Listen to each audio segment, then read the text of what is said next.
Góðan daginn. Þið þurfum ekki að fara, við erum að fara af stað með panelumræður hérna eftir augnablik. Hvernig höfum við það? Var ekki gott að vakna við svona fallegt veður? Þetta geggjað. Munið hvernig það var í fyrra? Ég man það líka.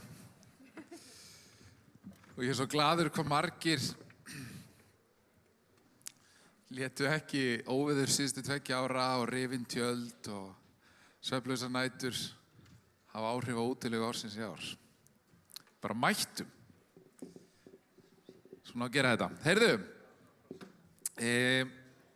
smá áður en að við förum inn í panelumræðurnar.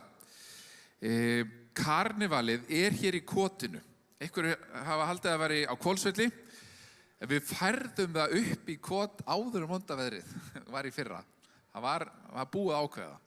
Þannig við ætlum að halda mótun svolítið hér. Við erum búin að bjóða, við erum á forsíðu Búkollu sem hérna staðarblaðið hérna í sveitinni og erum að bjóða öllum að koma bara hingað, öllum ránkæðingum. Þannig að tökum vel á móti öllum hérna sveitugonum sem koma og verðum hérna bæði aðalega úti, það er svo gott viður, en eitthvað inni líka. Síðan langar mér að segja frá því eins og við erum auglýst að það er ekki túlkun af sviði, það 3 samkomur þar sem eru enskumælandi prédikari en það í boði frábær tækni og túlkun bara þar sem þú ert í sætinu með heyrnartólum, það að segja að þú getur sett eitthvað í eyrað og bara spila í gegnum síman og við lánum svoleiðis heyrnartól, það hægt að fá það í upplýsingabásnum eða kaupa á heildsöluverði. Og þau í upplýsingabásnum eru öll að vilja gera hjálpa við að tengja og svoleiðis.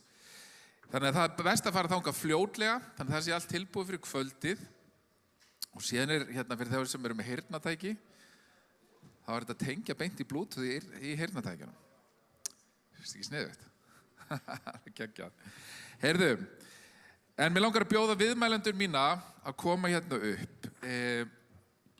Þið vitið hverju eruð, komið bara og ég kynni ykkur þegar þeir eru komin. Gjöru svo vel. Ekki vera feimin. Við ætlum að vera með panel sem hefur sömu yfirskrift og mótið sjálft, sem mótun. Og við ætlum að tala það hvernig við mótumst eftir Jesú Kristi, hvernig líf okkar mótast sem kristnir einstaklingar og í sumum tilfellum mótast ekki. Hvernig við lærum að vaxa í honum og hvað veldur því að sumir kristnir þeir vaxa og smám saman byrja að líkjast Kristi meira og líf þeirra fer að hafa áhrif á marga. Það sem Biblían kallar að bera ávöxt. En sumir vaxa ekki og bera ekki mikinn ávöxt og jafnvel falla frá trúnni á einhverjum tíma. Og langar að tala þetta, hvernig við getum vaxið sem lærisveinar Jesú og hvað kirkjan getur gerst til þess að ýta undir það að fólk verði allt það sem Guð hefur ætlað okkur að verða. Ég komið með frábæra viðmælendur, skemmtilega fjölbreyttan hóp og ég ætla að reyna að kynna þau fyrir leiðrétti mig ef ég að segja ykkur á vitleysu. Fyrst það Selfyssingur, uppalega á norðan. Þú Selfyssingur ykkur. Ég Selfyssingur. Hann býr á Selfossi og þetta ekki á Selfossi eins og sums staðar annars staðar þar sem maður þarf að vera fæddur og hafa búið, 3 ættliðir á undan hafa búið til þess að kallast innfæddur. Á Selfossi við erum nýlenda og við erum svona nýtt. Þannig að það nóg að flytja eitthvað til að vera orðin Selfyssingur, ok?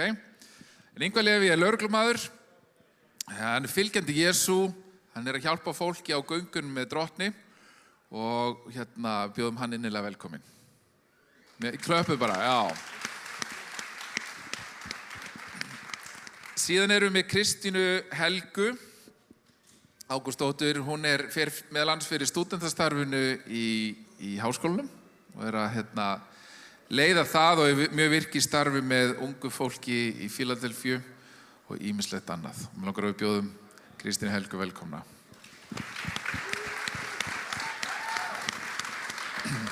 Þetta var unga fólki í panelnum. Djók.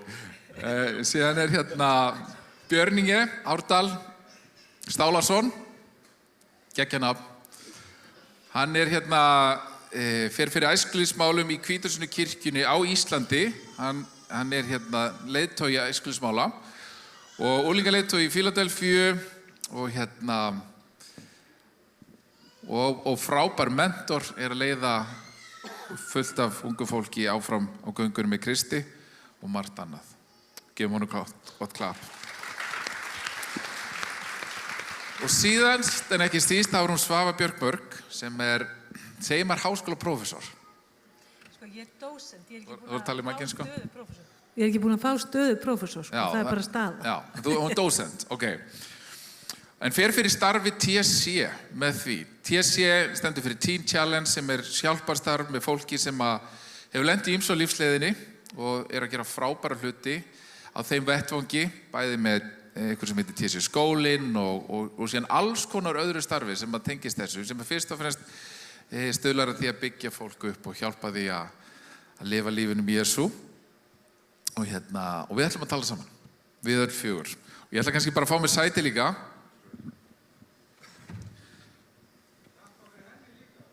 Já, ekki búið að klappa henni? Klappa fyrir henni líka, sjálfsögðu. Og sjálfur heiti ég Aron Hinriksson og já, bara eitthvað. Ég alls konar. En ég fæ að leiða þennan panel. Haldið þið bara þannig. En mér langar að tölum hvað mótar okkur. Hvað gerir okkur að kristnu fólk. Og mér langar bara að byrja að spyrja okkur öll. Og ef við höfum bara svörin svona tæmilega löng, engar lokar allavega strax. Hvað það sem hefur haft mest áhrif á ykkar trúargöngu? Hvað hefur mótað ykkur mest í lífinu að gera ykkur að þeim einstaklingum sem þeir eru í dag á göngunum í Jesú? Og sá sem tilbúin má bara byrja. Síðan höldum við áfram. Já, sko það sem kannski ég alinn upp í kirkjunni en það heyrðu svo illa. En ég alinn upp í kirkjunni og ég var að hugsa þetta fyrir stuttu. Ég satt með Bjarna, vinur mínum í Guðunni. Ég var að hugsa, en það ekkert endilega það sem hefur mótað mig kannski mest í gegnum tíma vegna þess að það sem kannski mótað mig mest og breytti mestu fyrir mig það var kannski fyrir svona 2-3 árum þegar ég vaknaði við draum og að halda stuttu og þá dreymir mig og ég heyri ekki gleyma Jesú, ekki gleyma Jesú, ekki gleyma Jesú og þá var Biblían að safna ríki og samband mitt við Jesú afar takmarkað og ég fór að lesa Biblíuna og ég fór að stúdera meira, ég fór að vera meira einn með Guði líka þegar enginn sér eða veit. Ég fór að hitta trúbræður mína í skýrum tilgangi, eiga samfélag, við lesum og stúderum saman, spyrjum spurninga, við erum að berskjalda okkur hvori fyrir öðrum, við erum að byggja hvort annan upp og brýna og þannig hef ég upplifað miklu meiri framfarir bara í helgun og dýpra trúarlíf sem ég hef eignast fyrir vikið og fyrir mér þá þetta, kirkjan á sunnudögum líka, en þetta kirkjan og við erum kirkjan og hvar sem við komum saman í nafni Jesú, þar kirkjan og og við eigum að stunda það miklu oftar heldur en bara á sunnudögum og það þegar ég farið að bara fengið það náð að upplifa þetta og fatta Mattheus 28:19 kristinboðskipuna að vera ekki að bíða eftir stóra breykinu eitthvað að verða smáhrifavaldur, nei ég meina áhrifavaldur og á YouTube eða eitthvað skilurðu sem bara ógsta flott og bara geggjað og láta mata sig bara endalaust og mata sig meira að því fattaði bara allt í einu, ég get verið þátttakandi og leggja fram bara hendurnar og segja við Jesú, ég tilbúinn og legðu bara eitthvað, saman hversu lítið það og þá hef ég aldeilis fengið fullt í fangið og það bara frábært og það hefur dýpkað og það sem hefur byggt mig miklu meira á 2-3 árum heldur en bara alla mína ævi. Frábært. Takk fyrir þetta.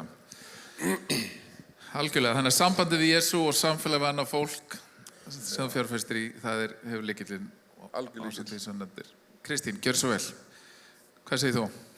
Hvað haft mest áhrif á þig? Já, þú veist, ég myndi segja bara, já, þú veist, í grunninn það sama, þú veist, sambandið við Jesú og samfélag. En þú veist, það maður getur haft samband við Jesú auðvitað á þess að, þú veist, og mæta bara á sundagum, alltaf, þú veist, á sundarsamkomur og það í rauninni, það svona hungrið einhvern veginn að leita Jesú á hverjum einasta degi og vera í bara stöðugu samfélagi við Jesú og þetta sé meira en bara einhver trúarbrögð þar sem að maður gerir bara það sem maður á að gera kannski, þú veist, já, fyrir kirkju góður kristinn einstaklingur, þú veist, það svona að eiga þessa nánd, bara svona virkilega nánd við Jesú sem að maður einhvern veginn næri ekki að móta almennilega einmitt nema að vera í samfélagi og nema vera í kringum fólk sem að kannski á nú þegar þessa nánd og læra af þeim og hvernig maður finnur þessa nánd sem að hefur mótað mig mest, já. Algjörlega, frábært. Takk fyrir þetta. Þannig að fyrirmyndir, þú veist að umgangast fólk sem að er komið lengra á göngunni og já, frábært. Björn Ingi? Það er erfitt að vera eftir þeim, af því það bara nákvæmlega það sem þau voru að segja. En mér finnst það lýsandi að setja hérna uppi núna, við sjáum ykkur ekki. Þið vitið það kannski ekki, en það bara dimmt út í sal að þessi ljós eru svo björt. En þannig hefur verið líka í mínu lífi. Ég sá ekki kristna fólkið, eða kristna fólki sá ekki mig. Af því það var engin hefð fyrir eða menning fyrir því að fylgja fólki eftir. Svo ég hef líka þurft að bara svona berja sjálfur. Og það kannski það sem svona að knýja mig áfram að mig langar að gefa það sem ég fékk ekki sjálfur. En þegar ég labba hingað upp, ég var svo glaður. Við erum öll með biblíu með okkur upp á svið. Af því þessi bók, hún hefur mótað mig.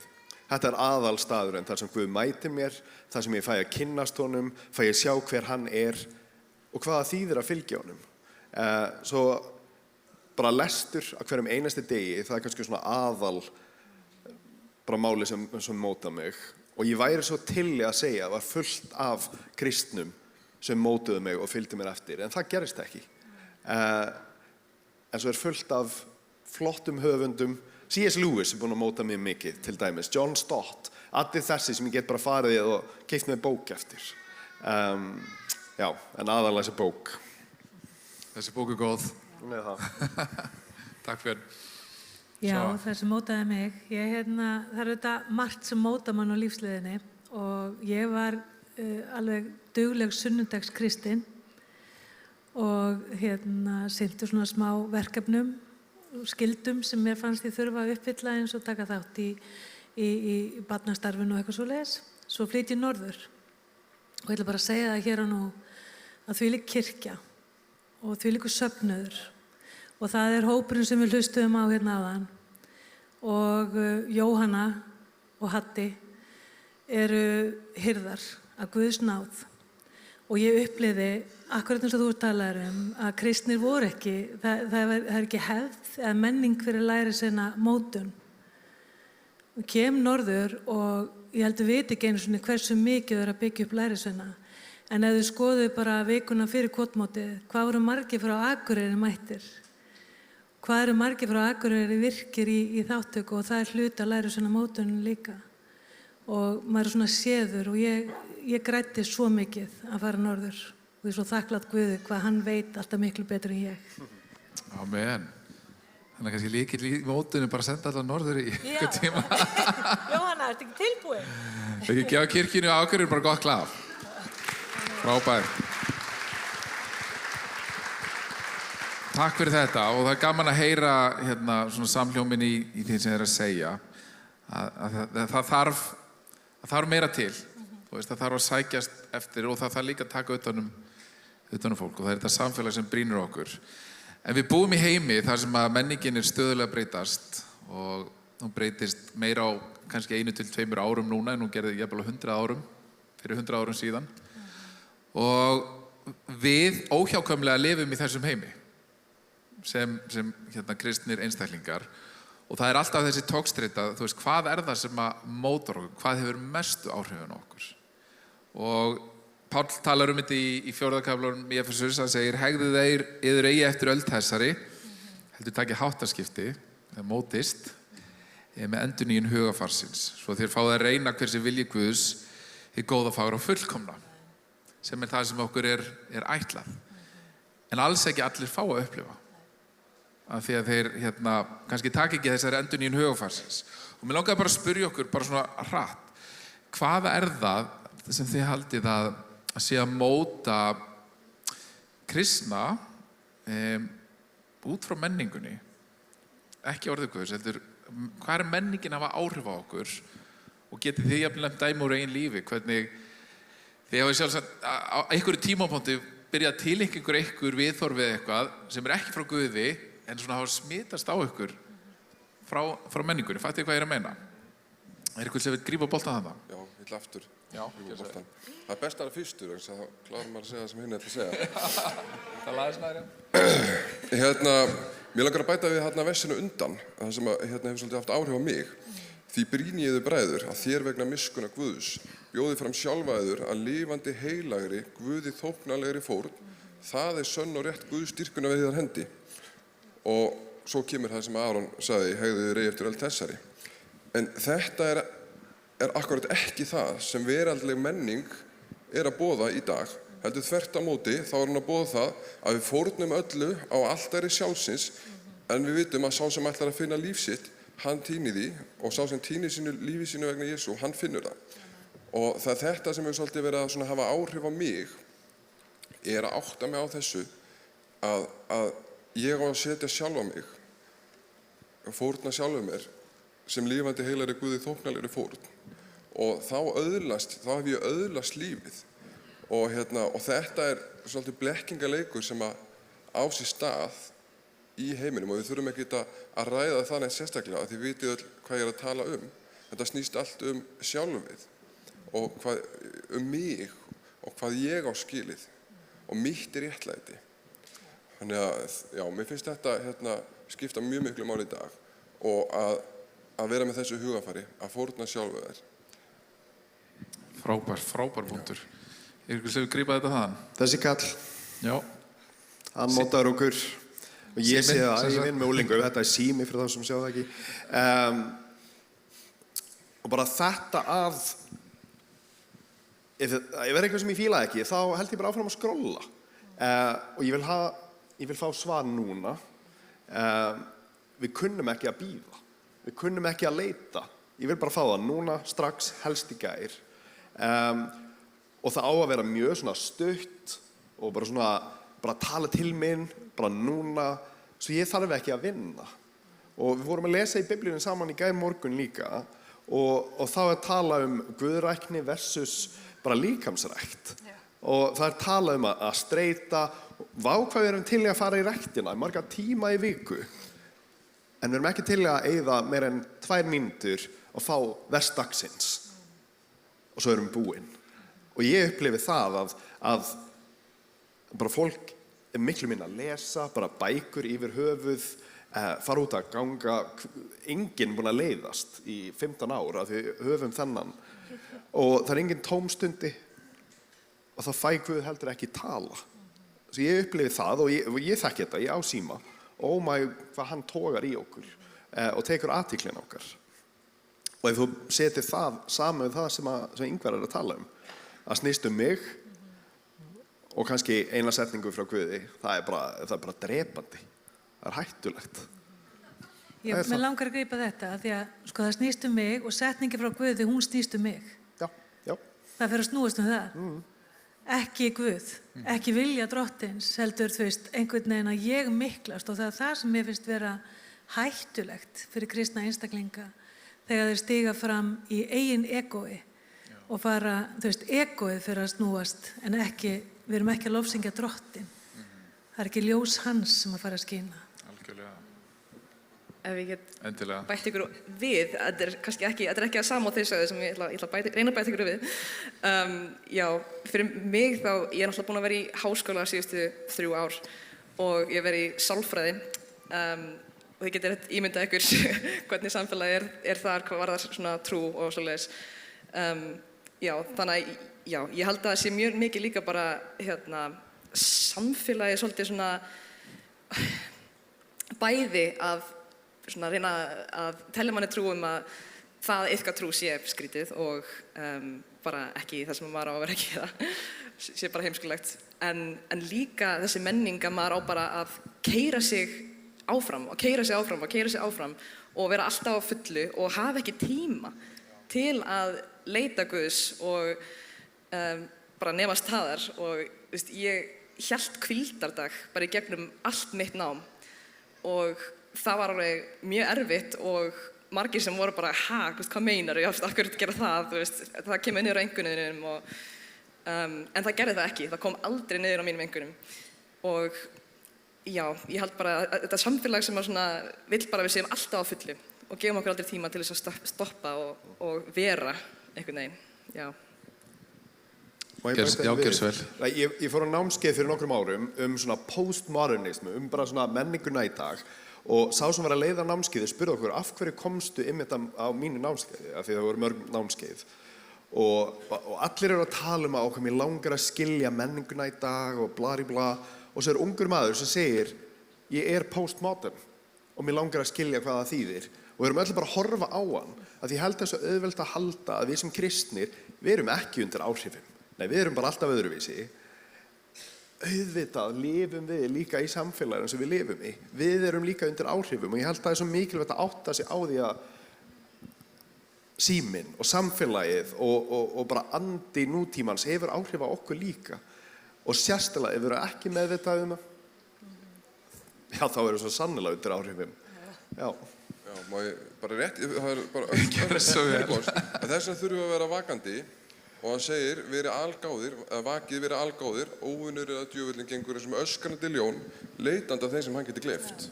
Og það er svo sannlega það sem er að gerast í þessum tilvikum, að óvinnurinn kemur og hann gleypir okkur, en við erum ekki vakandi. Það er svo margt sem er að stela athyglin okkar og það er markmiðið, það er gameplanið. Já. Vá, hvað þetta eru góða punktar hjá okkur. Það sem ég held að þið séu að segja, og ég heyra þeir að segja, talið þú veist, þetta ego og hvernig við allt fyrir að snúast okkur og það hefur allt sýnt sig að með þeirri breyttu menningu sem við höfum séð síðan kannski iPhone-in kom 2007 iPhone, þú veist þetta snýst mig að þá er á sama tíma hamingjustuðullinn hrunið og kvíðinn hefur aukist hjá bæði ungu fólki og eldra af því að það er bara breytt hugsun hvað skiptir máli og þetta með hraðan, Kristín sem þú segir, þú veist hvernig allt byggist upp á fullu, við höfum aldrei svona tíma til þess að anda og bara taka inn orð Guðs og allt þetta. Við erum kannski búin að missa eins og heimurinn, það sem heimurinn þráir, sem er akkurat hitt, þú veist, bara róin, friðurinn, að vera ekki að elta sína eigin langar, heldur að gefa af sér. Það er það sem að kirkjan á að vera að gera. Og það er svo skrítið að því meira sem við gefum að því hafa ekki sem bara verðið. En þegar við eltum bara naflan og sjálfum okkur að þá hverfur gleðin. Tengið við þetta, þeir sem eru út í sal. Það ekki? Við gætum að halda áfram þarna. Mér langar samt að tökum næstu spurningu. Vegna þess að við erum kirkja og við sem erum á sviðinu, við erum öll kirkjufólk, elskum ekki kirkjuna? Já. Það ekki, hún skiptir okkur miklu máli.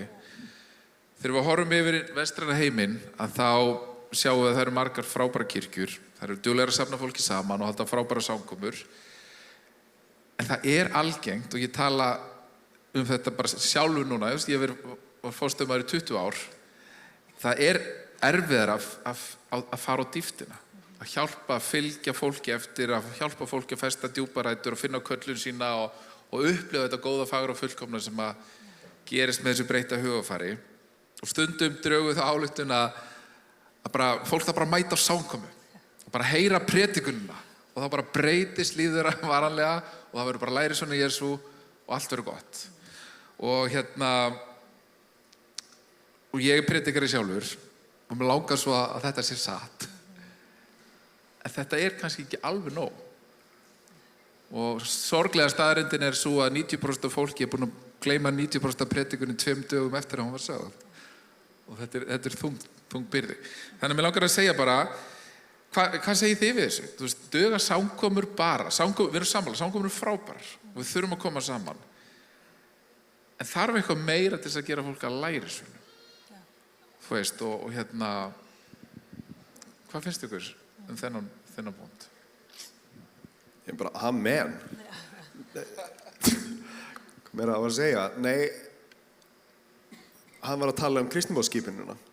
Hann var alls ekki að segja okkur að fara út og stofna samkomur. Hann var ekki að segja okkur einu sinni að gera kristna. Við höfum að gera lærisveina. Og ef við skoðum Biblíuna og bara lærisveina gerða tíma Jesú, þá voru fólk að fylgja rabbja og voru alveg eins og hann. Löbbuðu eins og hann, töluðu eins og hann, fötin voru eins og hann. Þeir voru bara alveg eins. Þú vissi bara leið og þú hittir manneskju hver væri rabbinn hans. Af því hann hagaði sér eins og rabbinn. Og okkar rabbi, okkar mestari er Jesús. Og auðvitað, ég held að það er mikilvægt og það stendur í Hebreabréfið 10, vanrækið ekki safnaðarsamkomunar ykkar. Við eigum og þurfum að koma saman og fá kennslur og allt þetta. En Jesús segir, hann talar um 2 menn sem byggðu hús. Einn byggði hús á fjalli og einn á sandi. Báðir voru að samkomu. Báðir hlustuðu. Báðir heyrðu, en það var bara einn sem gerði það sem Jesús var búinn að segja. Og til þess að geta gert það þurfum við hjálp. Ég er bara mann því ég var bara glæn í trúnni. Ég tók Jesú 18 ára, ég kunni ekki neitt. En ég var eins og svampur. Mér langaði svo mikið að læra, en það var enginn sem sá mig, eins og ég sagði á þann. Það var enginn að fylgja mér eftir. Og dýrsi Guði fyrir þessa bók, en vá hvað ég væri til að hafa fengið hjálpina. Góðir hlutir gerast hægt, segir við oft. Lærisveina gerð, það tekur tíma, mjög langan tíma. Og það er kannski það sem ég finn mest í unglingastarfinu, bara í Fíladelfíu. Það er ekki 70 krakkar bara úr Fíladelfíu, koma oft annar staði frá, en það er oft 70 krakkar á föstudögum. Ég get ekki fylgt þeim öllum eftir. Ég á ekki sjans. Ekki einu sinni, við myndum ekki gera neitt annað, á því ekki tíma. Svo það vandar líka fólk til að ganga með fólki, til að sýna öðrum hvað við erum búin að læra. Og við getum öll kennt einhverju fyrst við komin aðeins lengra. Það er svo mikil þörf fyrir því og bara svarið mitt nei, það er ekki nóg að bara mæta samkomu. Það erum við ekki lærisveina. Nei, mér langar aðeins að mitt sérsvið er starfstengd leiðsögn. Og leiðsögn raunverulega er mentoring. Þetta er hugtak sem er notað lærisveina skap sem að Sólveig var búin að þýða yfir í íslensku. En og þar, til dæmis þegar ég er með háskólanema sem er að fara út á vettvang, þá tekur einhver reyndar á móti þeim. Þau eru frædd, þau fá kennslu, en sá sem tekur á móti þeim, hann hefur þá hlutverk út frá fræðunum að hjálpa þeim að tengja við það sem er sjáð, tengja við það sem er að gerast út á vettvangi, tengja við námið og hvernig þau, út frá persónulegri upplifun og þetta krefst tíma eins og Björn segir.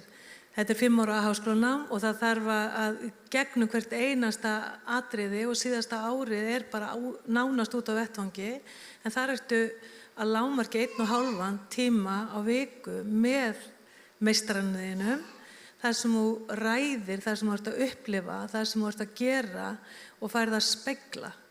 Og þetta eigum við að gera í kirkjunni líka. Við eigum að vera, og við sem erum eldri, erum hérna megin á vænginum, að það er svolítið okkar hlutverk að taka að okkur og tala og gefa tíma. En það er samt erfitt þegar maður hefur ekki lært það. Já, og það er mjög góð punktur vegna þess að við höfum, eins og við komum fram með það, við höfum ekki þessa menningu. Við höfum ekki, ég hefði ekki kannski mentor, ég hefði áhrif að valda fólki kringum mig, en kannski ekki mentor með sama hætti.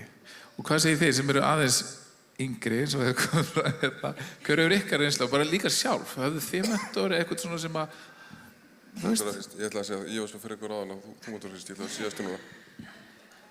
Já, sko, já, ég hef reynslu af því að hafa eitthvað svona mentor og það er svo ótrúlega dýrmætt. Ég get bara sagt ykkur það að það hefur bara komið mér í gegnum svo ótrúlega kritísk tímabili í lífinu mínu og já, kom mér á þann stað sem ég er í dag í rauninni. Ég held að það sem á til að vera svona það sem heldur aftur af fólki að taka þetta skref að vera mentor er bara, veist, fólk hugsa bara, veist, hver er ég? Hver er ég að tala inn í lífi einhverja ungra manneskju, þú veist, hvað hef ég fram að færa, þú veist, ég er ekkert með einhverja ræðugjöf eða einhverja svona kennslugjöf eða, þú veist, hver er ég? Og það, í sannleika sagt þá í rauninni held ég að það eina sem við höfum er Jesú. Við höfum bara, ef við höfum nánd við Jesú, þá höfum við allt sem við þurfum til þess að geta bara úthellt inn í líf einhvers sem er komin stuttur en við.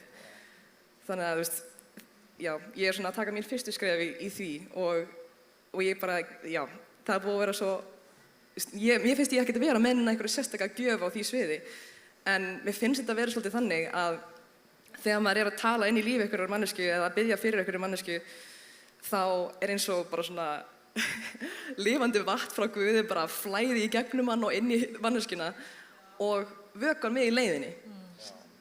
Þannig að ég er ekki að gefa frá tómum brunni, ég er ekki að gera bara eitthvað eigin mætti, þú veist, þetta er bara allt Jesú og þú einhvern veginn nærist í leiðinni.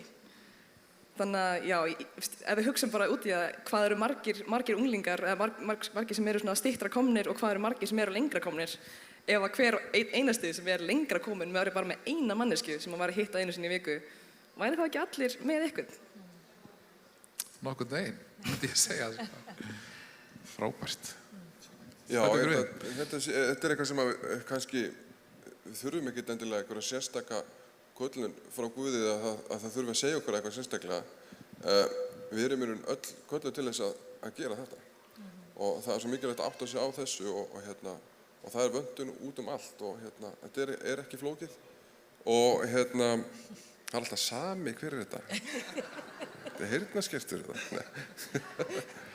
Heyrðu, slóst mig alveg út af laginu. Er þetta Kalli?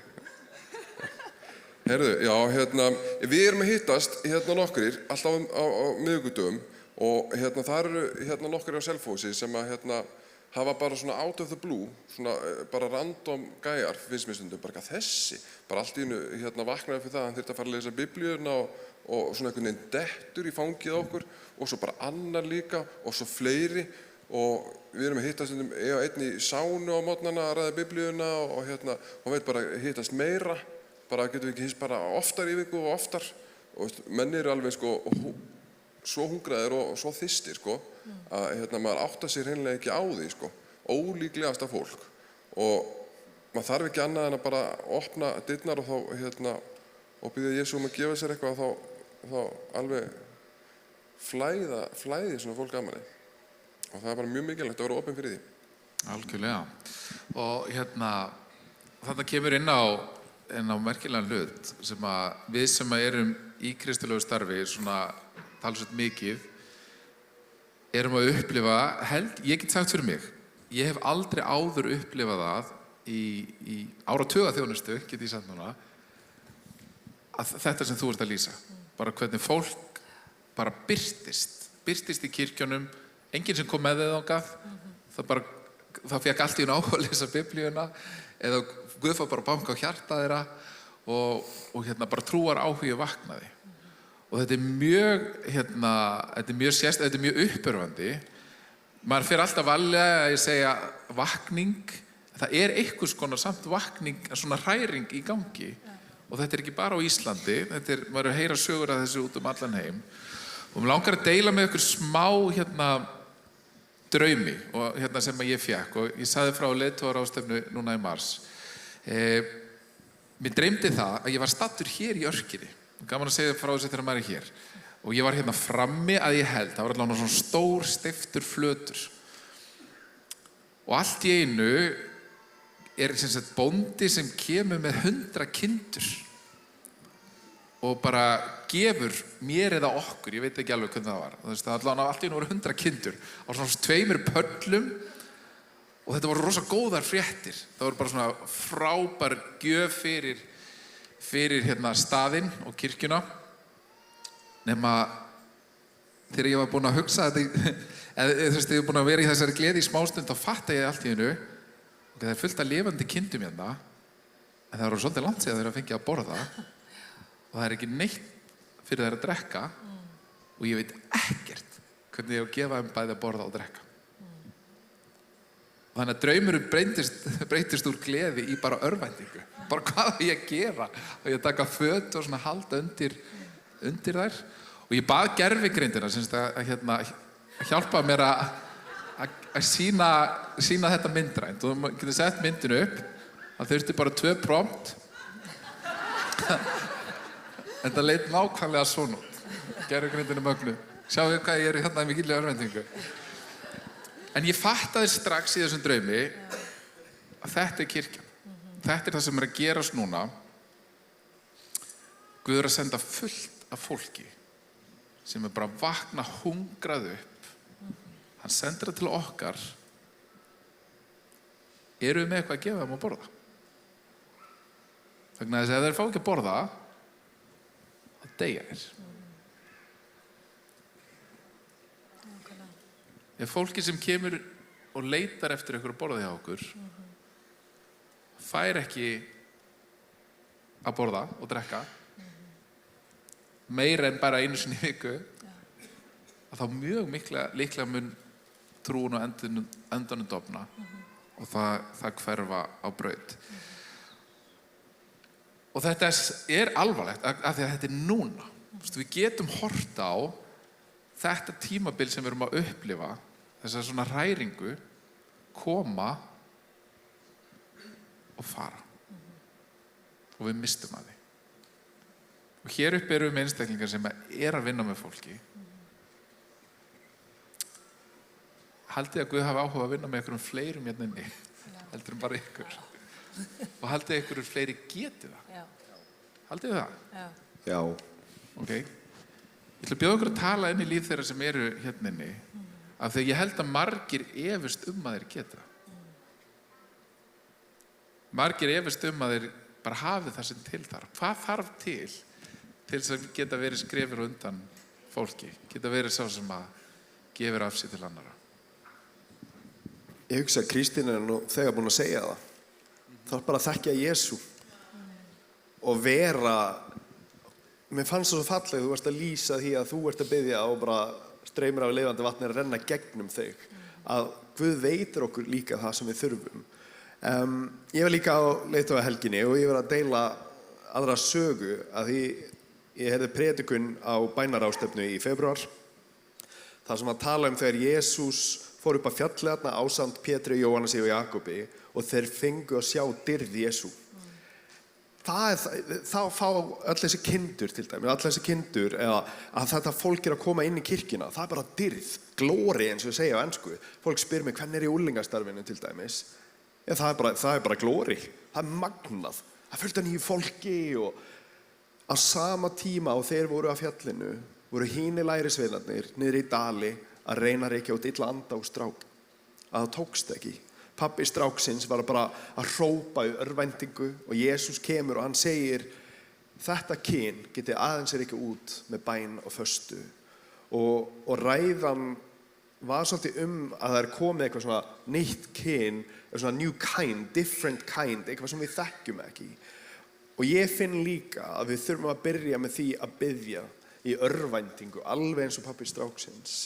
Og ég að segja þetta og ég svolítið í djóki en ég meina þetta ekki svona ilmkerti og lofgjörða bæn sem ég elska. Við þurfum að fara niður að kné í örvæntingu og hrópa út til Guðs fyrir, ekki bara unga fólki en fyrir landa okkar, fyrir þjóðina okkar. Og ég held við þurfum að byrja þar með því að bara biðja og ég held í bæninni það ekki bara þetta vatn sem kemur en ég held að það kemur líka löngun. Það kemur líka getu og það þrá, held ég, til að ganga með fólki. Og ég sé það bara svona í kirkjunni.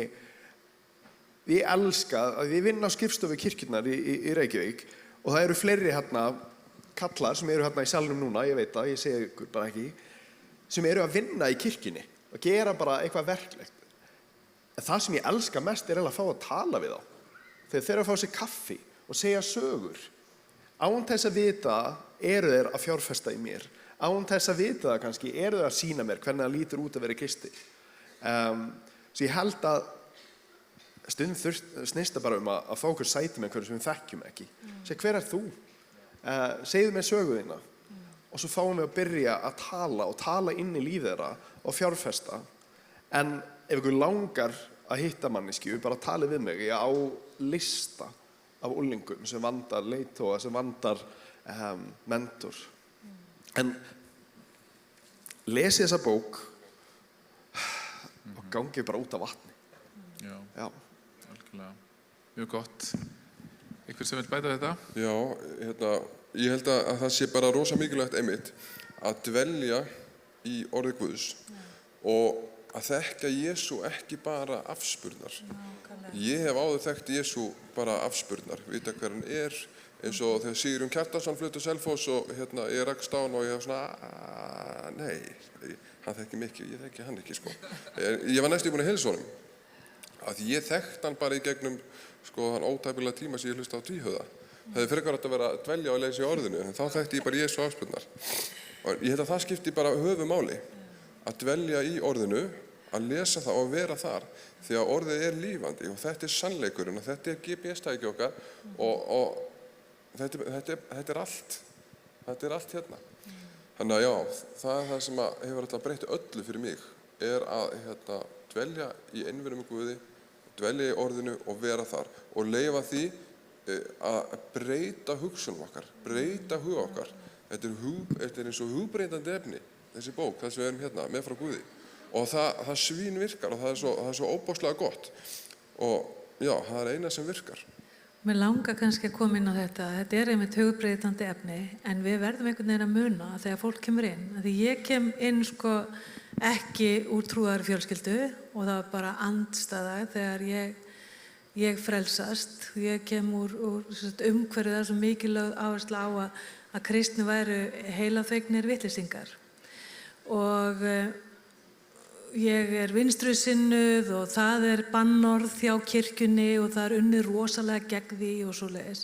Og þetta upplifði ég svolítið sterkt líka þegar ég kom inn í kirkjuna. Að við verðum einmitt að hugsa að við erum að taka mútið fólki sem er ólíkt okkur.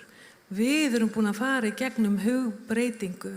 Það er endurnýjun hjá okkur og þegar við tökum á móti einstaklingum og kannski minn hópur sem við vinnum mest með er jaðarsettur hópur.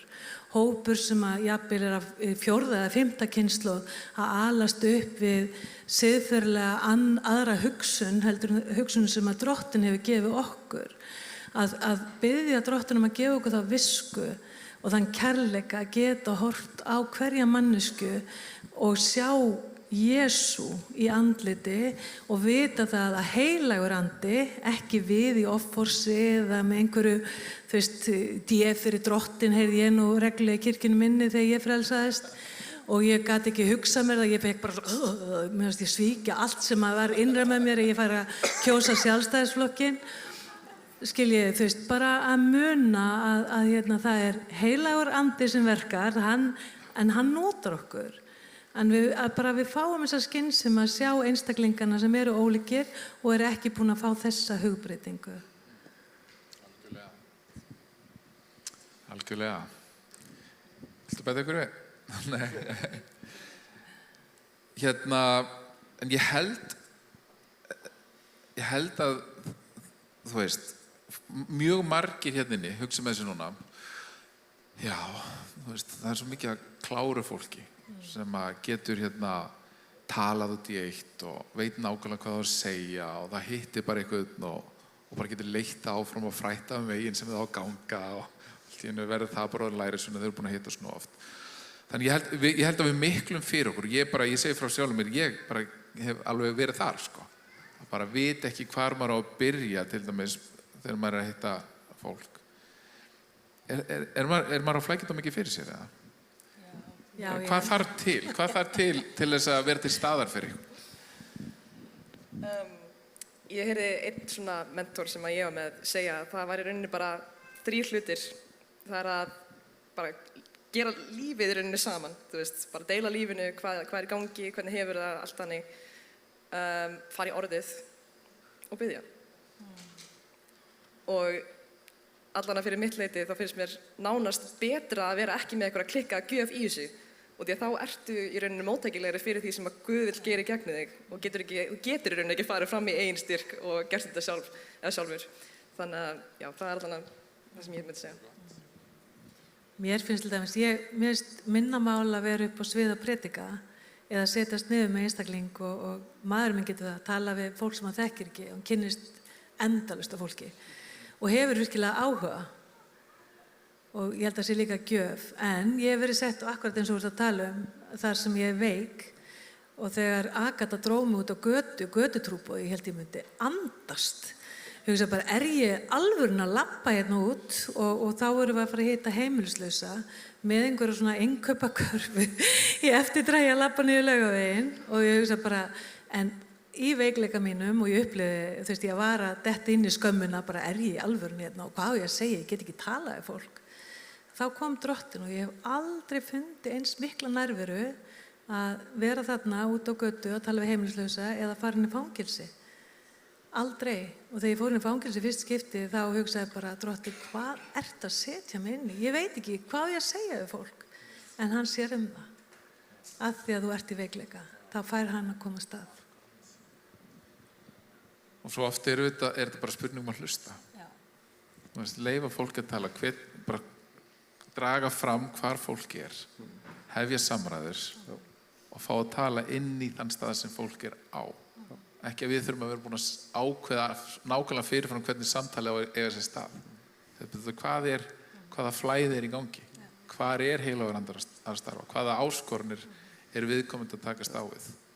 Sem ég geta minni reynslu kannski talað inn í. Ég ætla að segja, við erum ekki eingöngu mentorar, við erum líka lærisveinar. Já. Svo við megum líka finna einhvern sem er til í að ganga með okkur, sem getur kennt okkur. Það talað að Jesú átti væntanlega líka rabbi og allir þessi lærisveinar hans yrðu svo mentorar en þeir héldu áfram að leita til Jesú auðvitað. Svo það er ekkert að því að spyrja, þó ert orðin fullorðin. Vilt þú ganga með mér? Og á ensku oft tala líka svona co-mentoring sem er bara eitt sem er bara jafn gamall á sama stað í lífinu og þú. Þú þarft ekki að finna eitthvað sem er eldri en þig einu sinni, en bara ert þú til að kenna mér og til að ganga með mér. Algjörlega. Hérna, tíminn flýgur frá okkur. Mér finnst þið að vera að sittast niður. Finnst ykkur það líka?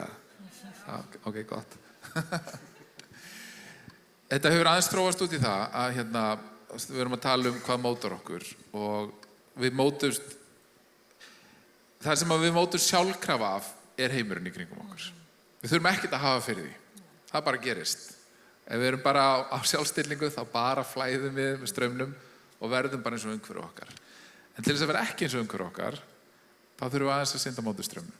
Þá þurfum við að gera hlutina eins og Jesús kennir okkur, fara eftir því sem hann kenndi okkur og vera í samfélagi við aðra. Og ég held að það sé kannski svona sterki punkturinn sem hefur komið fram í samtalinu að við höfum fólk í okkar lífi sem að færa talinni í okkar líf og bæði það við höfum samfélag beint við Jesú en síðan höfum fólk sem við erum í samfélagi við og við séum viljug til þess að vera í samfélagi við aðra sem þurfa okkur að halda.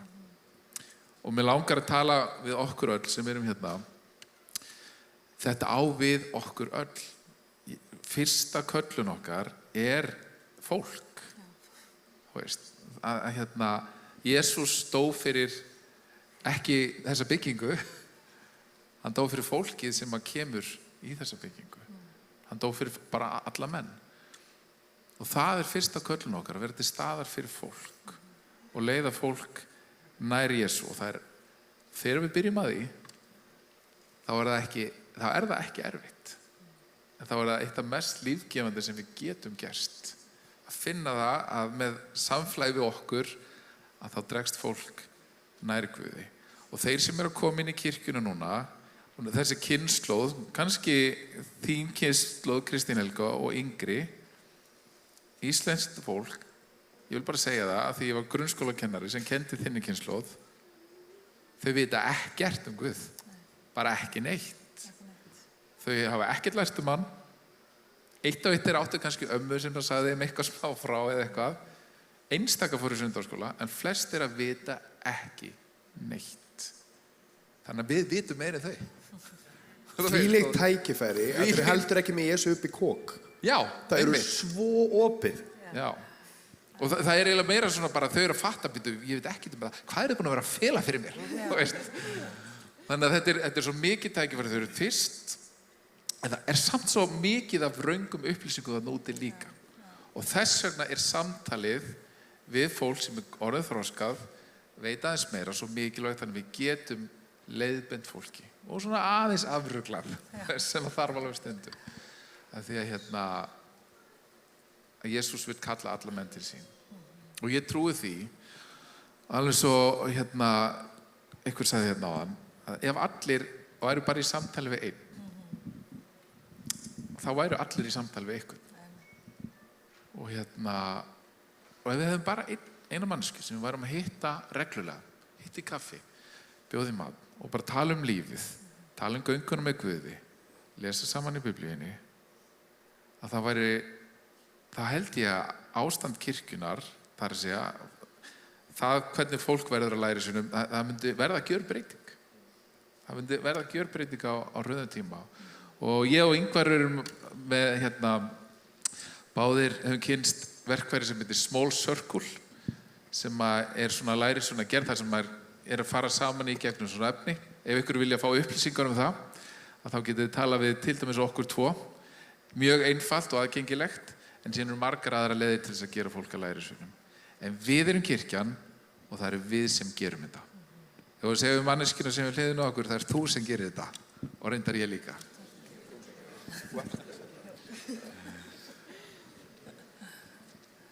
Jesús vil nota okkur til þess að móta framtíð kirkjunar. Það hann sem gerir það, en hann notar okkur. Ég vildi höfum lengri tíma. Elsku kæru viðmælendur, þeir eru búin að vera frábær og þetta var rétt valið þennan panel. Takk fyrir og Guð blessi ykkur og haldið áfram að gera þá frábæru hluti sem þið eru að gera í ykkar þjónustu og takk fyrir það fyrirmyndir sem þið eru fyrir okkur hinn. Ég gefa þeim gott klap.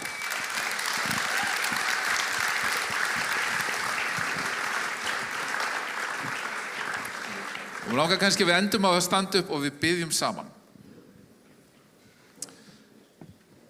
Og við segjum Drottinn, takk fyrir að það þú sem elskar okkur og það þú sem vil draga okkur nær þér og hjálpa okkur að líkjast þér.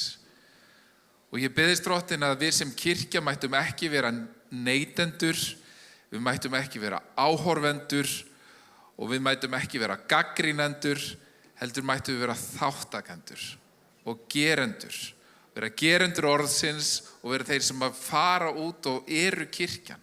Og ég biðist að kirkjan mætti ekki vera bara leiðtogar eða þeir sem eru í forystu, heldur mættu við öll vera þau sem vinna verkið saman til þess að miklu fleiri mættu fá að kynnast þér og verða að fá að upplifa þinn góða vilja og þinn fagra vilja og þinn fullkomna vilja. Í Jesú heilaga nafni. Amen. Amen. Guð bless ykkur. Sjáumst á eftir á karnevali.